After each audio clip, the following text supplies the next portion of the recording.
diligently for the past month to have an agreement in place before the start of this meeting.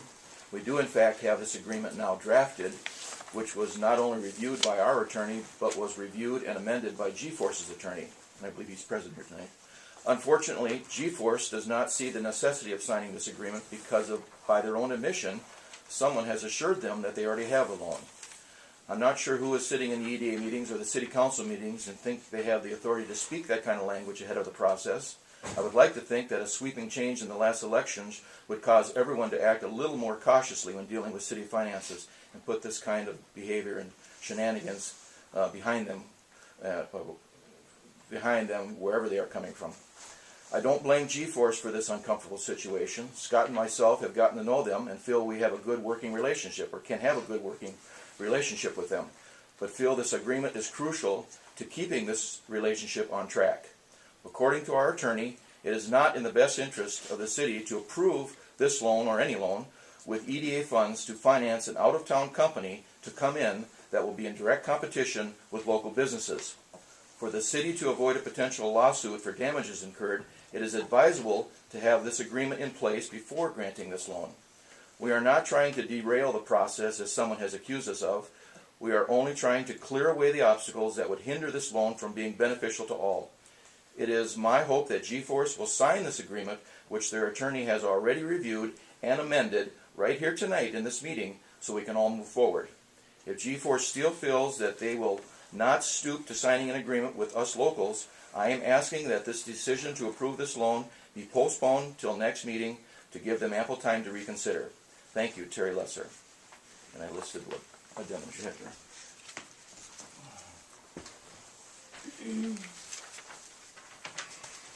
Thank you, Terry.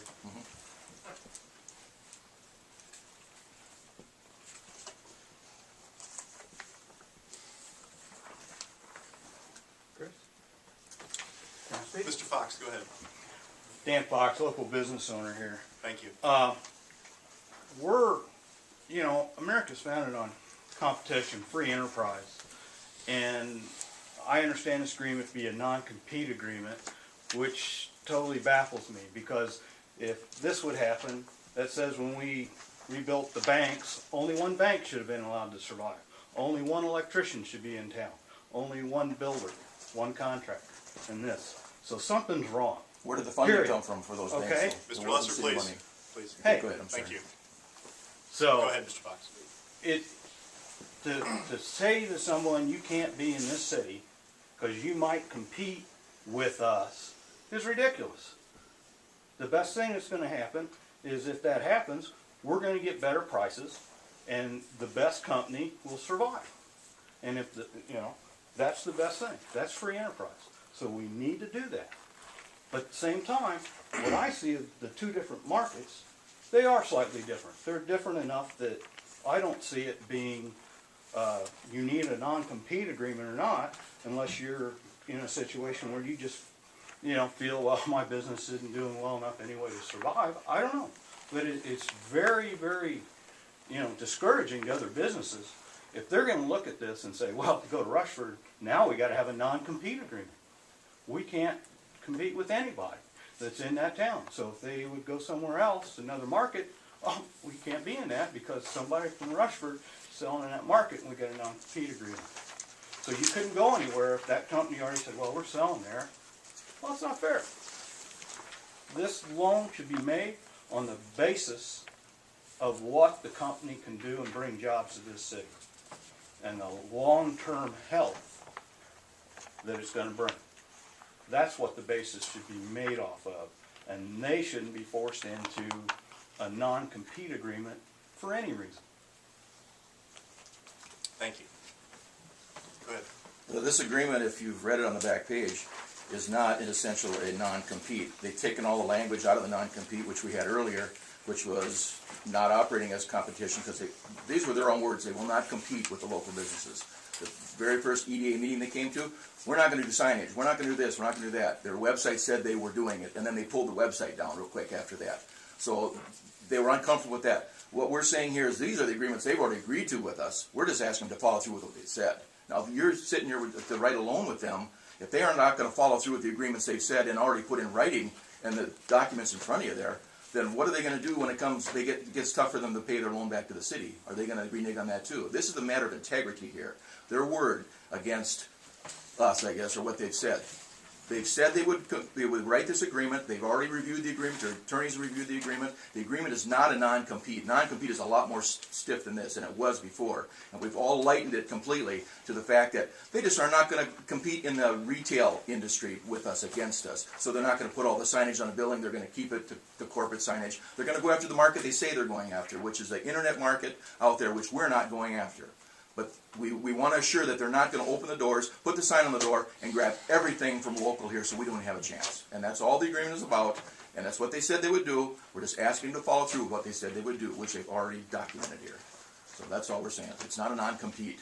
You know, we feel free enterprise is valuable here too. We have competition. We're not against competition. We compete every day with bids. On every job we do, we compete. But we don't want the city to fund another business to come in that has better equipment, better resources, and then put us out of business without even a fair playing field here. So that's what it's about.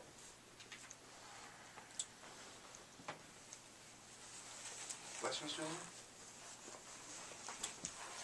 Mr. Fox, go ahead, sir. Well, if you want a fair playing field, apply for a loan with the EDA to buy better equipment. That would be the best answer. Anybody from G-Force Inc. wish to speak tonight?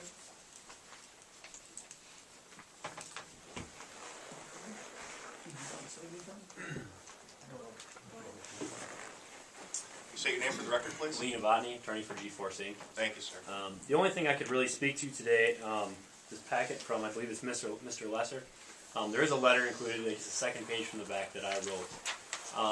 And I'm basing my letter and my advice off of, I guess, what I've been told. And this letter expresses what I believe is the best advice that I can give G-Force Inc. I guess you've heard today that perhaps in some people's minds G-Force made an agreement with someone. From what I've heard and what I know, they've asked my counsel. I've drafted an agreement for them because they requested it, perhaps to see what the best agreement I could possibly come up with. And even then, I still advise that they not sign such agreement. It's just not in the best interest of G-Force, and it's not in the best interest of a free market economy. Mr. Lesser. If G-Force is planning on following through with what they have described to you guys, the EDA and the City Council, your presentation here, then there should be no problem with them signing something that says we are not going to open a brick and mortar retail store. We are strictly going after the internet business. And that there's nothing in that language there, which they have already approved, there's nothing in that language that is going to confine them in any way. There's no limit of mileage, 35 miles from the city, which we first talked about, staying out of the retail market here. All it is they're not going to put signage on the door, they're going to try and work with us, we're going to work with them, and basically, it's a pretty gentleman's agreement right there. And if they can't sign this gentleman's agreement, which we bumped it around for a month now already, to try and, because they've already been assured of this loan by somebody, I don't know who it is, but somebody's already told them they got the loan. I think that's highly irregular, that they don't have to wait for you guys' decision before they decide how they deal with us.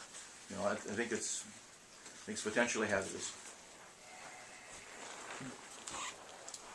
Dennis McManaman, General Manager for G-Force. There's Thank you, just sir. one thing I want to say. I don't know why he keeps repeating that someone evidently has told him that G-Force has been assured that we're getting this loan.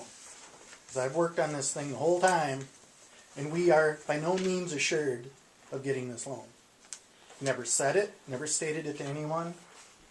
I'm sure you haven't, because we don't feel that way, so we wouldn't say such a thing. So that's all I have to say on that. Thank you.